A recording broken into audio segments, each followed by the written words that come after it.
Today is Sunday, March 19th, 2017. This is Celtics Beat on CLNS Radio, and I am Larry H. Russell. All eyes may be on college basketball, but those green goggles look towards the most important regular season game the Celts have played since the Garnett years. The Washington Wizards visit the Garden tomorrow night. D.C. native and longtime Wiz Beat man Michael Lee of The Vertical will be here with us later in the featured segment. Celts return from out west with a perfect week, and oh, by the way, there's a game this afternoon down in Philly in the midst of the madness. ESPN's Chris Forsberg. Coming up on episode number 201 of the number one podcast on the web dedicated to the NBA's winningest franchise.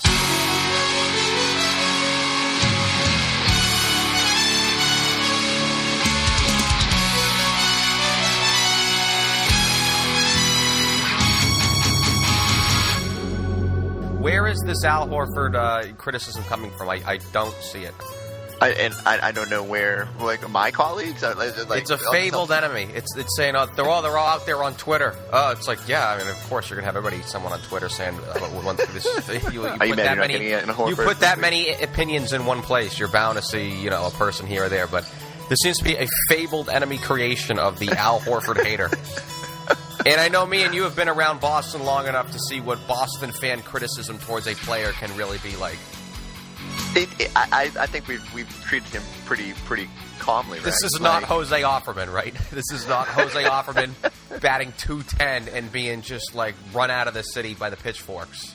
Yeah, and let's face it, he's playing a little bit better lately, so maybe that's like toned down the criticism. Like, there are certainly instances, I've said this probably repeatedly, like, I'd like to see Al Horford step up more in bigger games, and I think everyone's hopeful that happens in the postseason. But for the I think we all know that the only ones screaming about this guy isn't worth the max contract are people that need something to complain about. Yeah, just a few outside voices on Twitter, and thus that represents this all of a sudden this giant, massive like storming of the Bastille type enemy. I just don't think is there. I mean, you're right. I mean, about Horford in the sense that there's some like small criticisms you can point out about him. In that, I'm a little worried. And could he possibly be declining already? Not to the point where it's just, oh my God, this is just a debacle waiting to happen. But mid range. Can I be a little leery of the mid range? I haven't looked at the numbers. The mid range game was like automatic for him down in Atlanta for all those years. That was like his bread and butter. I don't know. Maybe it's just because of the fact that he's been taken out of that from being in Boston. But I would be more concerned in that. He can't assert himself down the post at all. He gets shoved off the block almost. He's always taken, all he can get off is a fadeaway, and he's not converting at all. And the Celtics still kind of force feed him, as they did against Brooklyn on Friday. And that's what I want to say. Like, especially when IT's out. Like, is this the perfect, test kitchen? Like, what happens when you give Al Horford 20 shots? Let's find out. Like, this seems like the perfect opportunity. But I think now there's just enough evidence out there that he's just best operating up in the perimeter, passing. What he's really good at, Chris, and this is Chris Forsberg of ESPN. This is something very valuable that I don't think anybody talks about enough, is being a big man that can bring up the ball. Yeah, it's so valuable in a Brad Stevens offense, in any offense, especially for Brad Stevens. And you think about it, like the two guys that they tend to thrive offensively when they're on the court are Kelly and Al, and both can have some handling the ball ability. Kelly, you sort of grip your couch a little tighter and get worried when he starts dribbling around the perimeter there. But just both of their passing skills, and that's why. And not to divert it to Kelly here, but I do start thinking ahead to the off season, and he's pretty important to this team. And I know people get really frustrated when he has these lulls of consistency and where he doesn't want to fire away. But man, these guys are so vital to the success of their team because they can pass and the way Brad runs this offense. Every time I start thinking ahead to the summer, I say, well, there's bigger fish to fry, but I wonder how this Kelly situation will play out. You rarely see them when they're, when they have it in the open court. You rarely see them actually kicking the ball, or just making some horrible play. I mean, it isn't like this disaster. It isn't like Antoine Walker. Listen, I grew up watching Tony Delk trying to run a fast break. Do you remember that? I mean, Danny Ainge remembers it when he was watching a game, when he was doing games for TNT. He came here one game against the Celtics were playing the Sixers. I remember it like it was yesterday. And he was just freaking mortified watching Tony Delk and Antoine Walker try to run a fast break. And they would run. I never saw a basketball team at any level of basketball, NBA all the way down to YMCA, butcher more 3-on-1 fast breaks than the 2003 Celtics. The balls going into the third or fourth row. It was was horrifying. Like, it wasn't frustrating, it was mortifying. If only Joe Forte had panned out and been that secure ball handler they needed. Think of your absolute worst childhood memory, and that was Tony Delk trying to run a fast break for the Celtics. But Tony Delk was good. I like Tony Buckets. He was like... Not on the Celtics. Offense, not on the Celtics. He was not that 55-point guy. Didn't he help? Wasn't it him and who came over? Rodney Rogers was good. Delk was terrible. Yeah, okay. So I misremember because Rodney Rogers was excellent and helped them. Rogers was good. Delk was horrible in Boston. Anyways, back to the present. They're playing pretty well. Wow, perfect week all of a sudden. And Horford was a pretty big part of it because he had his best game in a while. What was it? First game since January 25th since he had 20 points. And it was really defensively the job that he did on Karl Anthony Towns. And I thought it was a team defense type thing. I thought it was Brad Stevens or I don't know whoever's great idea it was to shadow Cat with a guard, be it Avery Bradley or Jaylen Brown. But what about the defense? All year, speaking of your colleagues, okay, I was going to say, I was going to interrupt you, but you're ready to say it's been awesome. But I would hear, I'm not ready to crown this defense. 4 games. It's encouraging. I think there's a definite correlation between Avery Bradley comes back and the defense gets a little better. But I still have concerns about this defense. Brad said something really interesting that I thought was kind of interesting, like because the Celtics go out there and he thought they played a really good defensive first half, and then when their shots weren't falling, he said it's only natural that the defense falls off because you're just putting so much pressure on yourself to get those stops because you're not scoring that defense becomes an afterthought. And I think we've seen the complete other end of that spectrum where they're scoring so easily that they don't play defense. So they need to find some middle ground. And it's been interesting to me to hear Brad. I think he's repeated it like 10 times this week is we're not going anywhere unless we play defense. It's like defense. And you see him like screaming at Jaylen Brown when he's out of position for the tiniest thing. And he really rides Jaylen Brown. And I think it's just because he knows, like, listen, when IT is there, when this team is healthy, they're going to score points, which is still mind-boggling and could do a whole show on that based on what we saw last year. But I think Brad knows, like, this whole thing hinges on defense. And I just like you said, I'm not ready to, like, do any celebrations here based on a good week and a half of defense. And they've still had their moments where they just get away from it. But baby steps, they're moving in the right direction. The schedule is really easy here. If nothing else, they should build their defensive confidence. But let's hope there's another level that they can take it to in the postseason, because just like Brad says, if they don't play defense, it's going to be it could be another quick stint. Quick pause in the action to tell CLNS Radio listeners about the great deal going on in the heat of March Madness basketball over at MyBookie.ag. MyBookie.ag is the best place to gamble online and get the best payouts. Using our promo code CB50, MyBookie will match 50% off your first deposit. So if you deposit $100, MyBookie will insert a free $50 into your account. Support CLNS Radio by going to MyBookie.ag and using promo code CB50. A lot of encouraging aspects of this, Steve. Bradley being back, as you mentioned, Chris, and being back healthy. He's moving great. I thought you meant one play that really exemplified his mobility was in the Wolves game when he rotated onto Cat after Al bit on a pump fake, and then he was able to rush back to his man, and he came up with the board. I mentioned that great D. The team played, too, on Cat. One thing about these Brad Stevens Celtics teams in recent years is even without Horford, like last year, they've always done a good job on other teams' bigs, at least individually. Maybe some of the guys with traditional big man skills like a Greg Monroe and Brook Lopez, who were not on Friday, but in years past have given them trouble. But yeah, the second half Wednesday, Friday night, albeit with Smart in there instead of IT, actually winning a game defensively, really, for the first time, it felt like all year. And then you can go all the way back to locking up Golden State in the fourth quarter on the West Coast. When the effort level is there, or like any D for 20-some NBA teams, it's elite. But if the Celts are in like an 85% mode, at least for much of this season up until recently, it's concerning in that they can't get away with that because some of the fundamental issues with opposing teams being able to exploit Isaiah on the perimeter and also Al being a step or two slower, which has really hurt him on things like switching and closing out on some guys. We keep going back to like little things that bug us. Where he smacks his hand, right? And he does that once a game.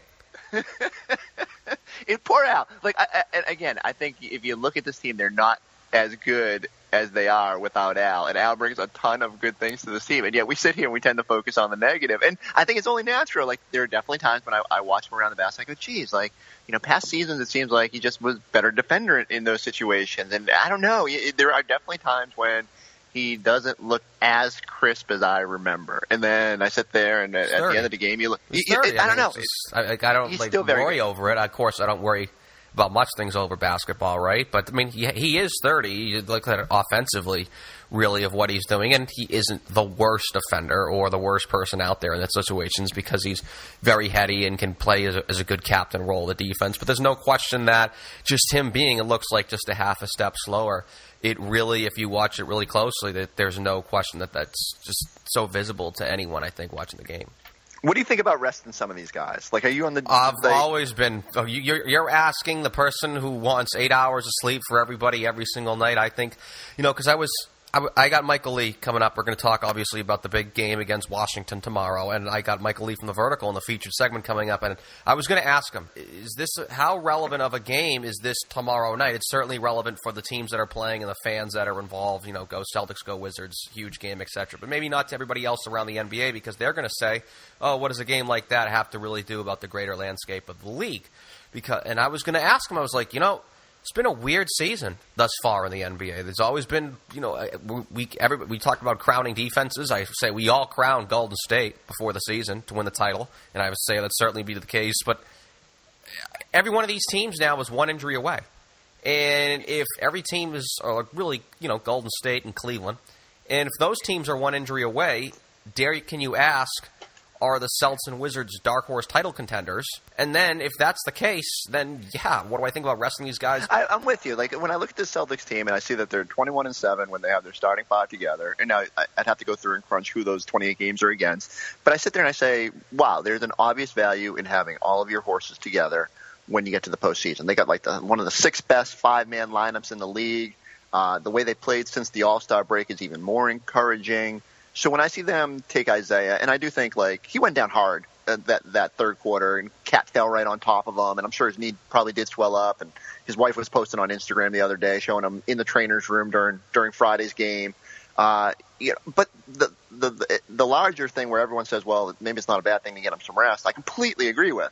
Isaiah hasn't quite been otherworldly Isaiah since the All-Star break. And I do think there's just, listen, his December and January were absurd, and there was no way he could maintain that level. But 2, I do think that he was cooling off a little bit. He was cooling off a little bit. And I just think, but I think it's just the grind of it all. All-Star weekend, he doesn't catch a break. These games have been pretty relentless. The travel out west, coming back here. The schedule's pretty forgiving here now at the finish line. And I do think there's a chance here for them to pick and choose their spots. And I don't necessarily think Brad believes in DNP rest, and I think he's worried about that. Never does. And that Denver game was the perfect game to do it, too. Right. Oh, man, that's the one where you kick yourself, right? Because you knew they were going to get throttled. Bad matchup, coming off that loss. Maybe they should have taken their guys down that night and saved them all. And maybe because it was so lopsided midway through the fourth quarter, they did get a little bit of a break. But I'm interested to see, will he take Al out of the lineup for a night? Does that have an impact on someone like them? The Celtics don't play a ton of minutes, but it's still an 82-game season. It's still a grind. And I know people are sitting out there looking at their contracts saying, oh, come on, I hate when this conversation comes up. But I do think there's a value in making sure all of your guys are together for the start of the playoffs. And haven't we seen it?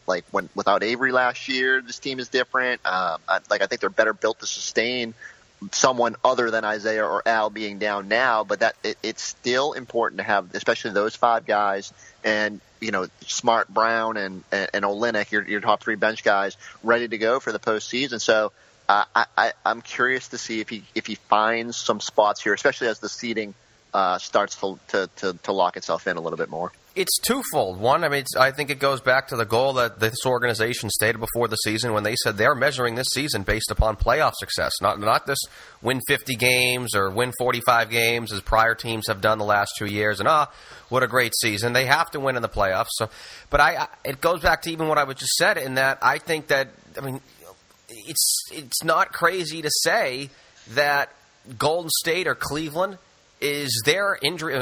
Durant's already out. either of those teams is an injury away from this being wide open. That's why. I mean, it's almost laughable to think about. I'm shocked. The Wizards too, man. Like, to see their starting five has played like 61 games together, like over 1,200. Right, of all the 5-man units, they're by far. That's crazy to me. Like, their just to be that horrible. healthy. Their bench is terrible. But they're not. Like, now that they've gotten Bogdanovich and yeah, they I'm not ready to throw either of these guys in title contender, but I do think they can be. One of them can get to the Eastern Conference Finals, and just like you said, injuries can shake things up a little bit. I don't know. It's definitely open, and I do hate the revisionist, like people sitting here saying, "Oh, I wish the Celtics had made a move." Like, "Oh, you should have known that the league was this wide." One mid-season acquisition Tucker wasn't going to be the difference, right? I mean, look how Toronto came right back down to earth. Like, they'll still be interesting in the playoffs, and I'm sure the Celtics would probably... I want to interrupt you before people turn off this podcast. Now we're talking about the Celtics as title contenders, and then you can continue. All right? Disclaimer. This is what I mean. I would say under these current circumstances, and your main people over there at 538, nice little shout-out to ESPN.com. Lord knows they need it. Well, they got both these teams at about a 5% chance. 5% chance of winning the championship. There, that's what I agree. I agree. The Wizards and the Celtics, that's what I mean by dark horse title contender. 5% chance at winning a title, basically meaning that they're going to need things like, injuries to the top two teams in the league and then a bunch of other luck in the season. And listen, Celtics fans should also remember you predicted like 73 wins and Tyler Zeller to be an all-star. Predicted 60, the number one defense, and Tyler Zeller returning to his 2015 form. I was actually more along the lines of 57, but I did bump it to 60 for a little hot take, pick up retweets thing. All in the I opened this show complaining about those trying to pick up Anna Horford retweets, and here I am. I actually openly admitted to predicting the Celtics would win 60 games this year, basically just to pick up, some social media love. But, I was around. My legitimate prediction was 57. I don't think I'm going to be too off there. Yeah, you're not too far off. You did miss on Tyler Zeller first team all NBA, but I didn't. I've never said Tyler Zeller first team. I said a return to 2000. That was a complete whiff. And the Celtics having the number one defense in the NBA.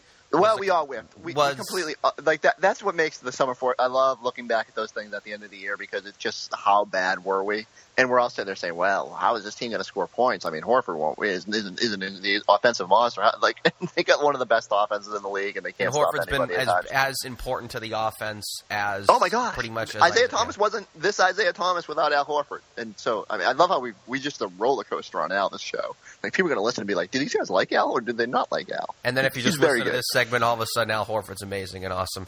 All right, so two. I think we have to get. I mean, you talk about roller coaster players. We're going to go back to Friday night. I mean, this is the obvious one, right? Two things. Marcus Smart, by the way, it jumped out at me. I did. All of a sudden, this guy's shooting like 90% from the free throw line ever since right? The infamous Hacka Marcus down in my. That's like not even the same season. Was Marcus Smart getting hacked by Miami at the end of the game. What was that? Back on November. I got the schedule right in front of me now. November. I want to say it's the November 28th game. He was shooting like 50-some% from the free throw line in Spoelstra.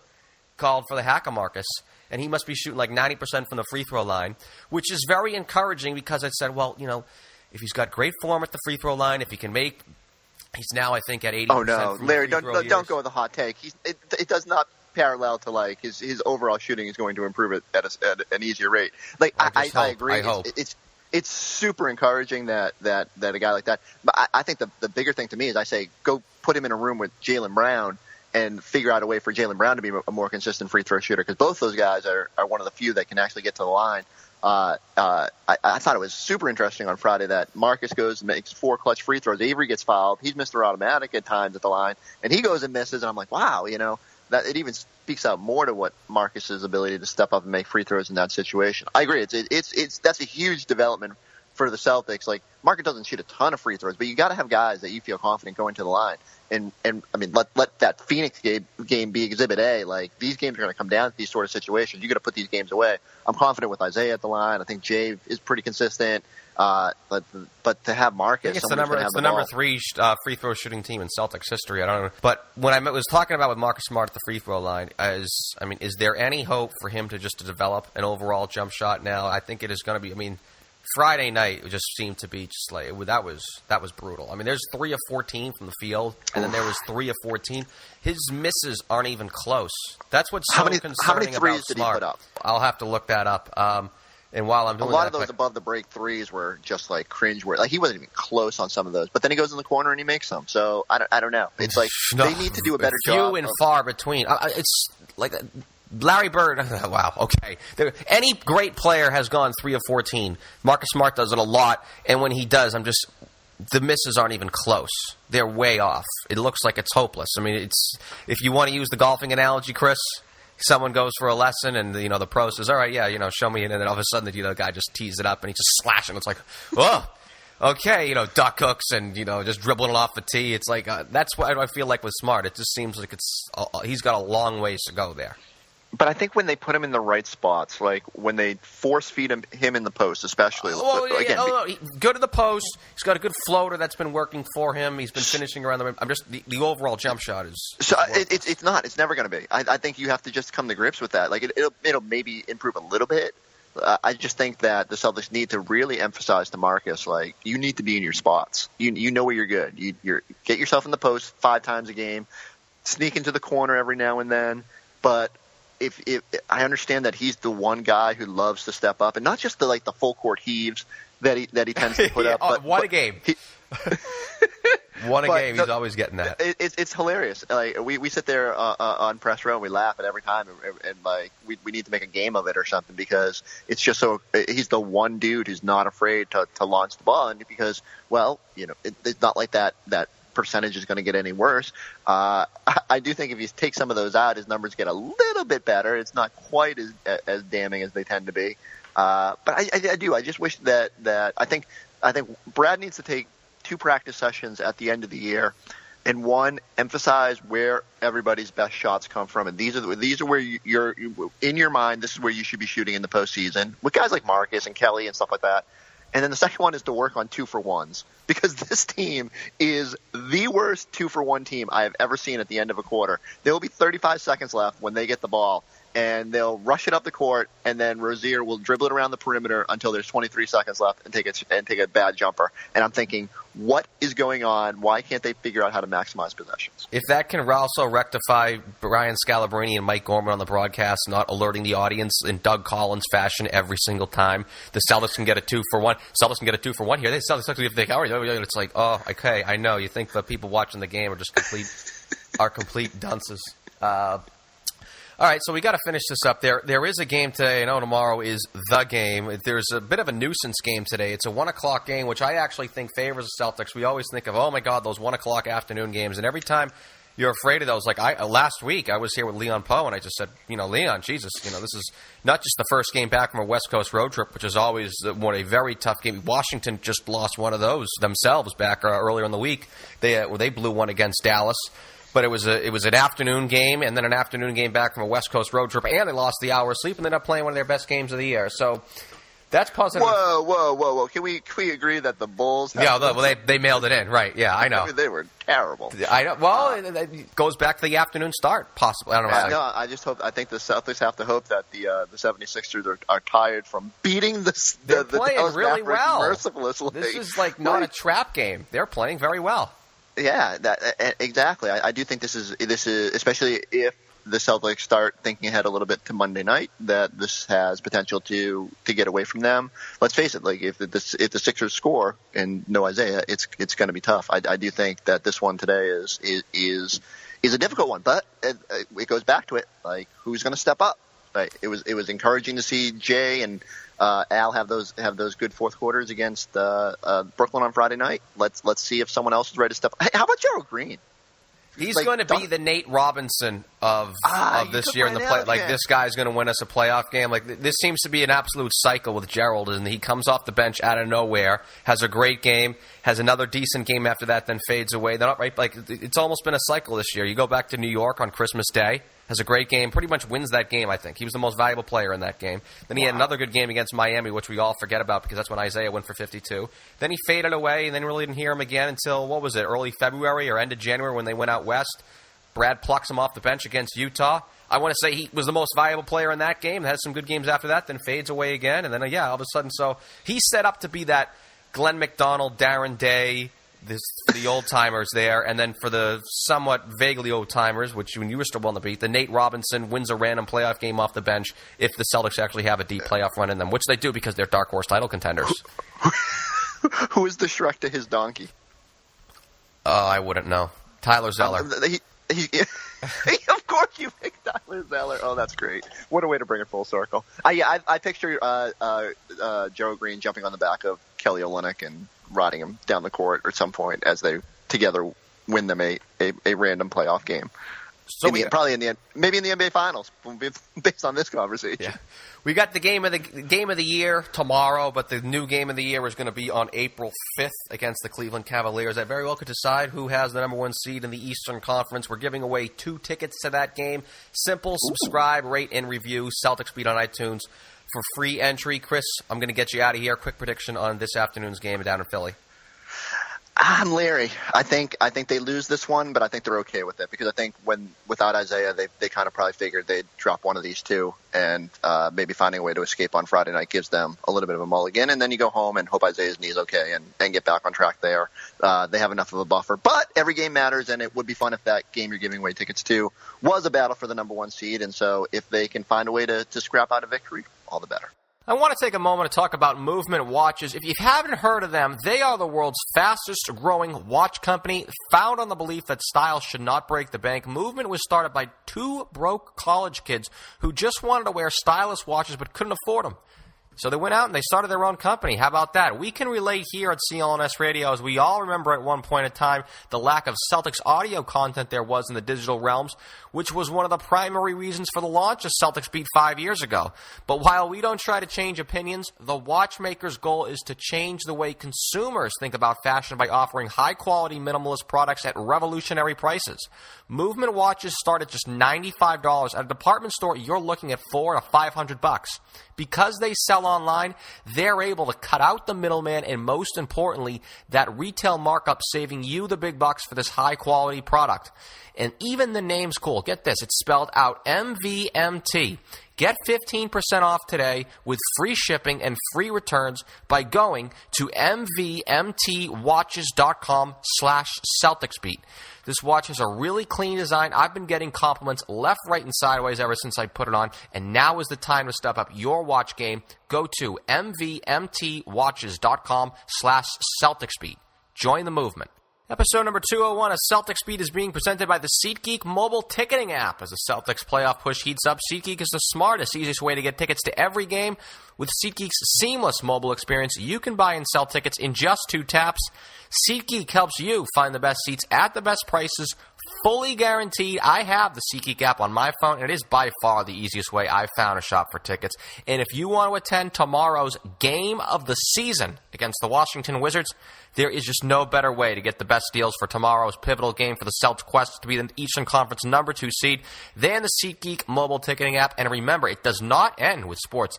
SeatGeek also has plenty of concert, comedy, and theater tickets available as well. And best of all, Celtics Beat listeners can support this production and get a $20 rebate off their first SeatGeek purchase. To do so, download the free SeatGeek app, go to the Settings tab, and click Add a Promo Code and enter promo code CelticsBeat. That's all one word, CelticsBeat, and SeatGeek will send you $20 after you've made your first ticket purchase. Download the free SeatGeek app and enter promo code CelticsBeat today.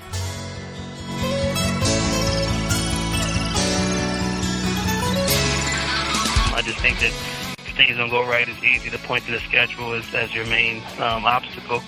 But it doesn't feel to be any different. I think the one thing I will say, with the TV demands and the fact that so many networks carry games, a lot of the star teams, like the Warriors or the Cavaliers, they're going to have to deal with some difficult schedules because the networks want to make sure that if they're going to pay billions of dollars to televise games, that their marquee players are going to be on television. So that means they're going to find some real wacky scheduling. But that comes with the territory, and it's kind of the price you pay for making millions of dollars and for being one of the elite teams. Yeah, a small price to pay. I do find it interesting. Funny, though, it's the journalists who have less of a problem with the travel than the players. When you guys fly coach, and then we're here with Michael Lee of the Vertical at Yahoo Sports. And, Michael, first off, great to have you back. But that sort of gets us into that here.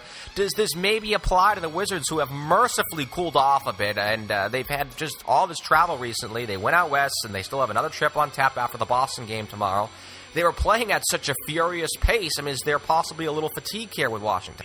No, it's because defensively they've kind of gone off the rails. One of the main reasons why they struggled so much the first month of the season is because defensively they just weren't connected. They weren't communicating, and it showed. And I think that and over the course of winning a couple of games, they kind of started to feel themselves a little bit, started to, get a little wrapped up in the offense and forgot what made them a team that could rise all the way from the bottom to the number 2 seed for a brief moment. I think that defensively they've lost their focus, and they're going to have to get that back, because if they have any hope of making it to the conference finals or even getting to the second round, defense is what's going to have to fuel it.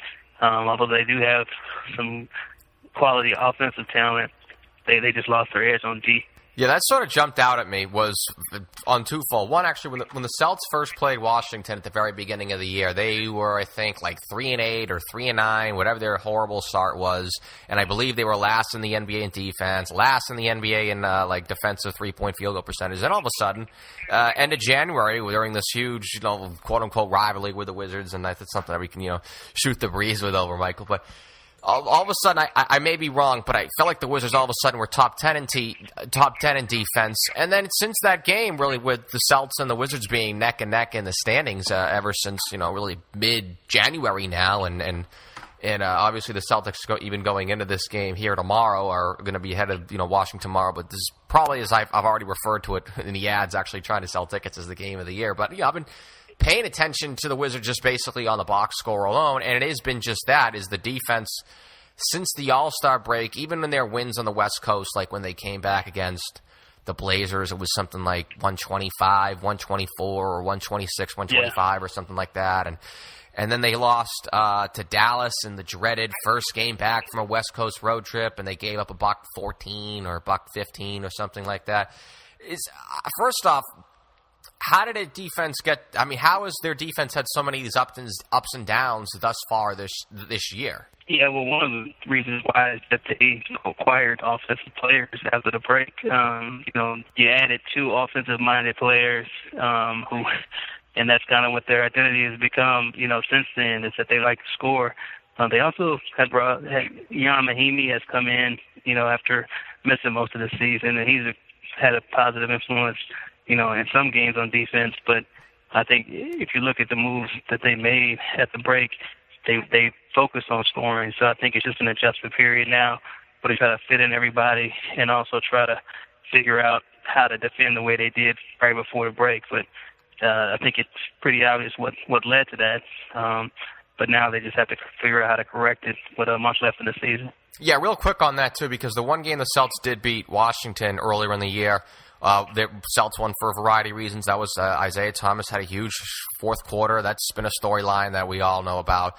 Also, that was in the midst of when the Celtics were just rocking it from beyond the three-point line. I think they had a stretch like in early mid-January where they set like a franchise record of like one of those bizarre records of like most consecutive games, hitting 15 three-pointers, and they did so in the Wizards game. I can't recall. Some of them might have been. I wouldn't be surprised if it was 18 or 19 against Washington back on January 10th or 11th or whatever the day was.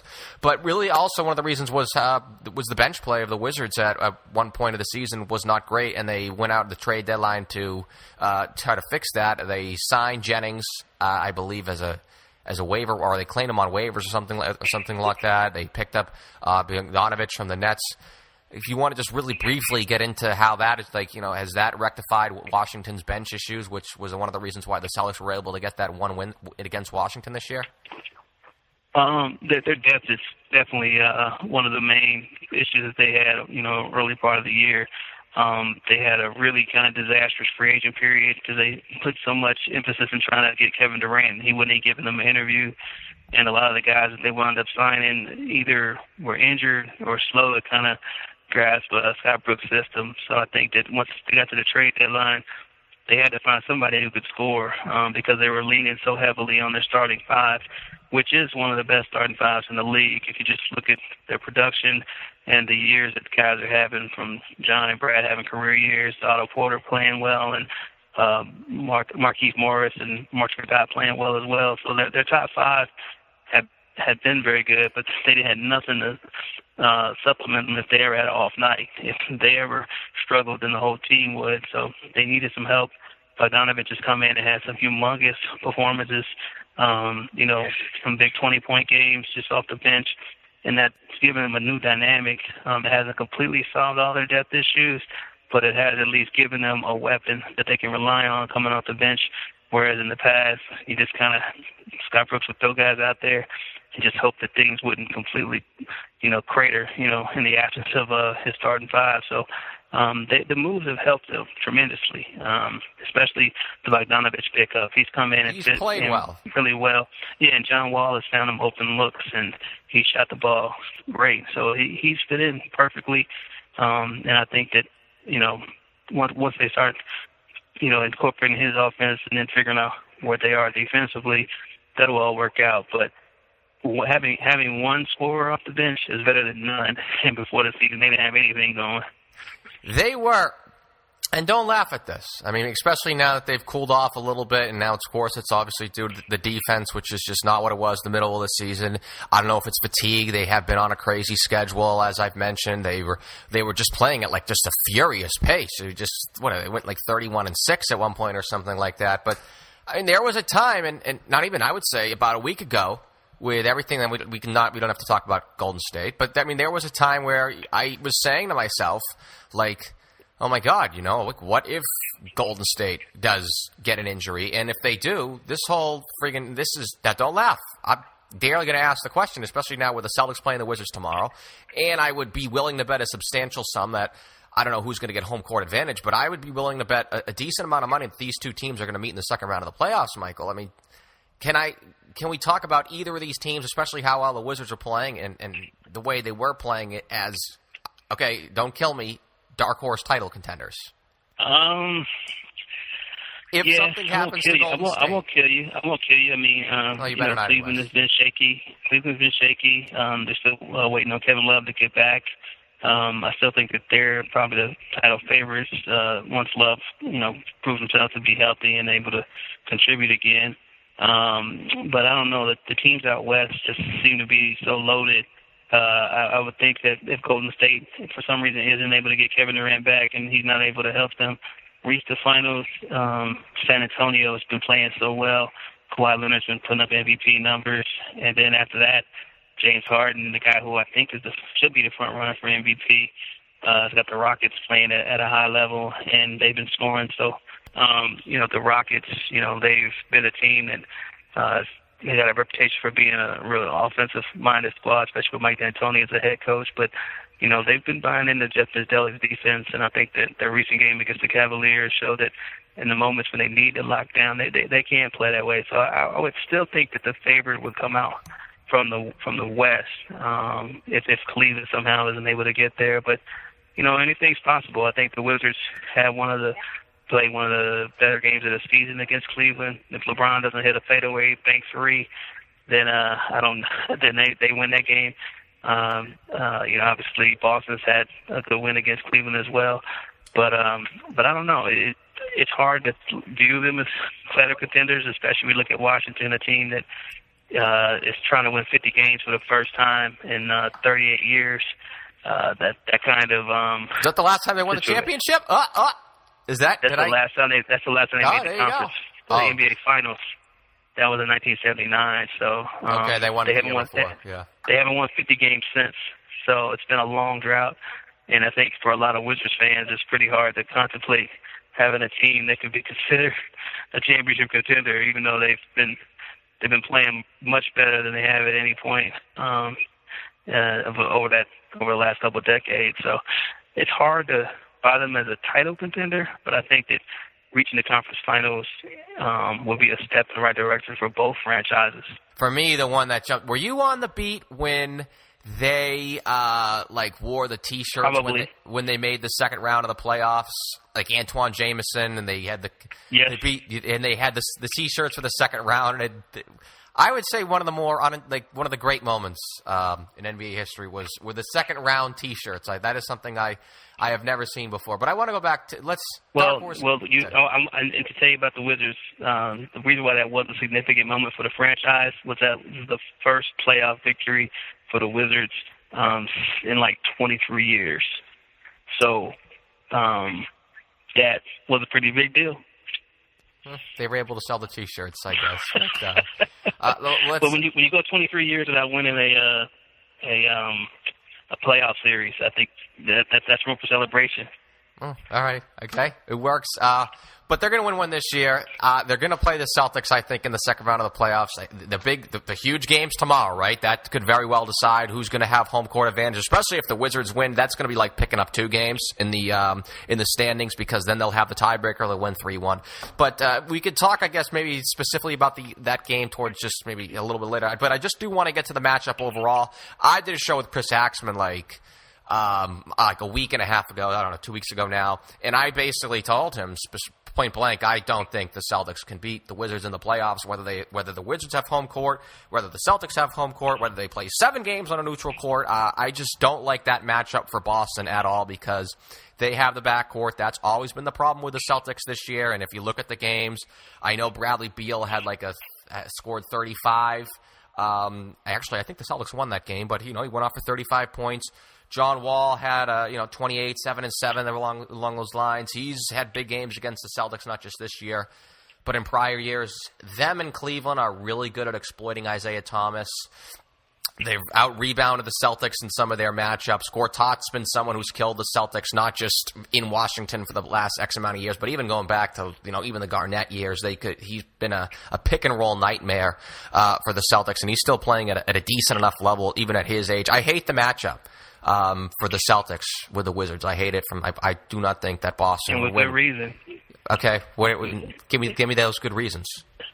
Well, I mean, for one thing is that I think one of the turning points for the Wizards season was when they called their own shot against the Celtics, when they showed up to that game wearing all black and basically said they were going to bury the Celtics that night. So, and they won by 15 points. I think that was just, to me, it said a lot about the different mentality of this Wizards team, and how they were willing to go out there and to make a bold statement, and they did it. And they did it against a team that was ahead of them in the stands, a team that they basically said they were coming to catch. And I think that that really brought the team together. They bonded in that moment.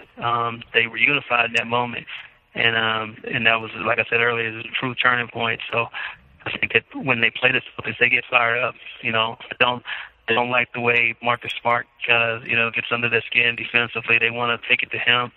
There's Jay Crowder, obviously, when he poked John Wall in the nose after that one Celtics. Poor guy. That kind of stuff stays with them, and they'll be fired up if they do get a matchup. And I think that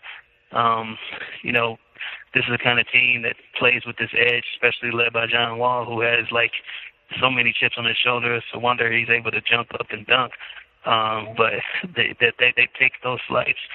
And the Celtics are that one team that just really riles them up and makes them mad. It just I can see why you would be concerned, just because I don't think there's a team in the league that gets them more fired up than seeing green.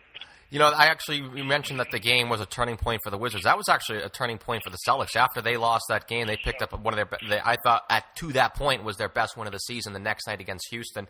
I actually thought, just from the point of view, was the big Wizards win was their very first win against the Celtics at the beginning of the year. Otto Porter went off in that game, and that was like his breakout game. He's had this huge year. He's like this 2010 rich man version of Jared Dudley. But for fun, actually, you talked about this. And this is, I think, as outsiders, we look and kind of chuckle at it. And even Isaiah Thomas made a joke about it of, oh, this little rivalry we have with Wizards being blown out of proportion or whatever. This is not Celtics versus Lakers. This is a second-round matchup. Then I read the other day after the Celts lose at the end of the road trip a couple weeks ago out in Denver that Isaiah was just, peeved that, God forbid, the Wizards were in front of the Celtics in the standings for a day and a half. What do you have a little fun at all with this little rivalry? I mean, I know that it's easy to make a joke of this is not a rivalry because it doesn't really have any greater impact on maybe the landscape of the NBA or whatever. But hey, you know what? Knicks Heat at the end of the late 1990s. I don't even really care about like what it does in terms of the impact on the playoffs or anything out on the championships. I just like seeing teams that have some level of animus toward each other and play like it on the court.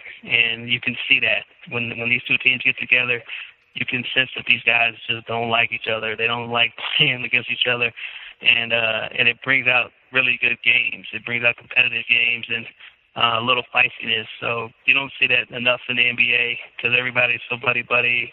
Everybody's AAU or college teammates or share the same agent. And so everybody's just dapping up each other and hugging each other after every game. It's good to see that there are still moments when guys hit the floor, look across and see other guys like, I'm going to take him out. And it's fun to watch if you're a fan of basketball and competition. You got to fight then the higher ups at the vertical then to get that assignment, possibly in the second round. There may not be a better second round matchup in this, I guess, right? I can't. Well, if it's Rockets and Spurs, that'd be pretty good too. Well, you can tweet about it then. All right, so then I got to do a quick little pregame for the game tomorrow because for the Celtics, it is the game of the year. Of course, I may be saying that about a little over 2 weeks from now when they host Cleveland on the 5th, which of course I have to say is going to be the game of the year because we're giving out tickets for that game. But the game tomorrow, certainly to this point, is probably the most important game for the Celtics. Equally going to be important for the Wizards, especially with what it's going to decide. Possibly these two teams meeting in the second round, having home court. So I'll put you on the spot. We'll have a little fun with it, Michael, as we always do. Give me a little prediction and why for tomorrow night's game in Boston. I would think that Boston would win the game because they're home and because they remember what the Wizards did to them last time when they wore all black. I think that they've been playing great at home lately, and I think Al Horford has been such a huge, force, for them on the defensive end. He's been playing so well, and they're just a different team when he's on the floor. So I just think that just being home, being a little motivated, it's going to give them that edge. You could see how they went out and beat Cleveland the last time they had them at home. So I just see that as being a chance for them to come out and defeat the Wizards, just to leave a message for what happens in the second round. I don't think Brad Stevens is going to allow his team to lose focus and let that game slip. Michael Lee, senior writer for The Vertical on Yahoo Sports, catches work there and in a more efficient manner, as I stated, in 140 characters or less. Could be tweeting about that second-round playoff series matchup on his Twitter, at Mr. Michael Lee. Michael, love to talk to you in about a month and a half from now. Looking forward to it. Mentioned with Michael about the tickets, so 2 more reminder shout-outs. Write us a review for Celtics Beat on iTunes to enter in a contest to win 2 tickets to Cavs Celtics on April 5th, and also early entry to win playoff tickets if and when that does come across, which it is going to. And of course, whether it is March Madness, which games today, or NBA basketball, games every day, MyBookie.ag is giving out that great deal with our promo code. They match 50% off your first deposit by going to MyBookie.ag and using promo code CB50, so CB50, but spell out 50. Get in the action, and as I always say, it's a huge way to support this show using our coupon codes for any of our sponsors, and any type of returns they give, it's a small way of returns for those who do that. But yes, also, too, we know there's a game today in Philadelphia. We sincerely hope the Celtics are not looking ahead. They're usually good about not looking ahead, and we hope that they are not going to. But us, I am guilty of looking ahead, and I'm sure many of everyone is are, and we know tomorrow is the big game. A little programming on that. Of course, CLNS, Celtics Mondays. Morning to midnight coverage of the Wizards game. It's going to start with Celtics Stuff Live at 9 a.m. Eastern Time with John Duke and Justin Poulin. It's going to go all the way up, the news feed. They got Celtics Roundtable that comes out midpoint of the day. The pregame show with Josue Pabon. That's all on the CLNS mobile app. And, of course, the postgame show is going to air live following the final buzzer on clnsradio.com. Call in 347-215-7771. That is it here for number 201. We'll be back here next Sunday, as always. Celts are coming down the home stretch here of the regular season. They have the 3 contests. They are all at home, so Wizards tomorrow. They have Indiana on the 22nd, and they also finish it off with the Suns Friday night. That is this week. Today's show, music, was provided by Chuck Dietz and Steph LeGrateau. Sponsors, once again, SeatGeek and Movement Watches. For staff writer Eddie Santiago, program director Justin Poulin, and for CLNS's founder Nick Gelso, I'm Larry H. Russell. Thanks to everyone who downloaded today's show, and hope everyone does the same next Sunday for another edition of Celtics Beat, powered by CLNS Radio.